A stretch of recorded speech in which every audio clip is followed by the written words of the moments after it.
মজাদার একটা পিঠার রেসিপি শেয়ার করব। আসসালামু আলাইকুম, সবাই কেমন আছেন? আলহামদুলিল্লাহ আমি অনেক ভালো আছি। আজকে আমি পিঠা বানিয়েছি, পাকন পিঠা। এটা কিন্তু অনেক মজা খেতে। তো আমি কিভাবে তৈরি করি সবাই দেখুন। আমি 1 কেজি দুধ নিয়েছি এখানে, আর নিয়েছি দারচিনি, এলাচ। তারপরে দিয়ে দেব পরিমাণ মতো লবণ। দিয়ে আমি নেড়েচেড়ে দুধটা যখন বলক আসবে তখন আমি দিয়ে দেব ময়দা। আমি প্যাকেটের ময়দা নিয়েছি এখানে। তো আমি 1 কেজি দুধে যেই পরিমাণ মতো ময়দাটা লাগবে সেটাই দেব। আস্তে আস্তে দিতে হবে। তারপর দেখুন আমি এভাবে ডোটা তৈরি করেছি। আর এখন আমি গরম থাকতে থাকতে আমি দিয়ে দেব ডিম একটা। অর্ধেকটা নিয়েছি আর অর্ধেকটা আমি আরেকবার আমি হাতে ডলবো। আর এখন আমি দিয়ে দেব সাথে ঘি। আর দারচিনি, এলাচ যেগুলো দিয়েছি সেগুলো তুলে ফেলে দিতে হবে। তো এইভাবে আমি আস্তে আস্তে আমি সুন্দরভাবে মথে নেব। যখন একদম নরম হয়ে যাবে মথতে মথতে, তখন আমি এটাকে রেখে দেবো আরেকটা পাশে। আর অর্ধেকটার ভিতরে আমি আবার আরেকটা ডিম নিয়েছি। তারপর দিয়ে দিব ঘি পরিমাণ মতো। তো এটা মথাটা কিন্তু অনেক সময় নিয়ে মথতে হবে, আর নরম যেন হয়। একদম শক্ত হলে কিন্তু পিঠা মজা হবে না খেতে। তারপরে আমি পাতিলে নিয়েছি আবার পরিমাণ মতো চিনি।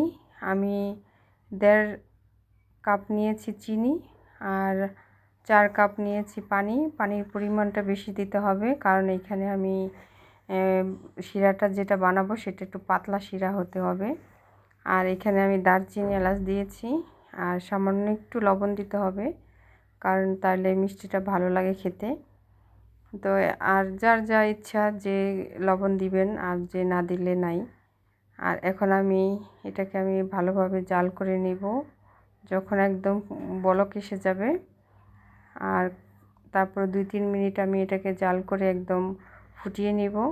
তারপর যখন কালারটা একটু গাঢ় হয়ে আসবে তখন আমি এটা নামিয়ে ফেলবো। আর তারপরে দেখুন আমি কিভাবে পিঠাটা তৈরি করছি। সাথে আমার ছোট মেয়েও বানাচ্ছে আমার সাথে সাথে। এই যে এইভাবে আমি সবগুলো পিঠা বানিয়ে নেব। আর এখন আমার কিন্তু সেই শিরাটা কিন্তু ফুটে গেছে। তারপরে আমি নামিয়ে ফেলেছি। আর আরেক পাশে আমি কড়াইতে আমি দিয়ে দিব তেল। ডুবো তেলে ভাজতে হবে এটা।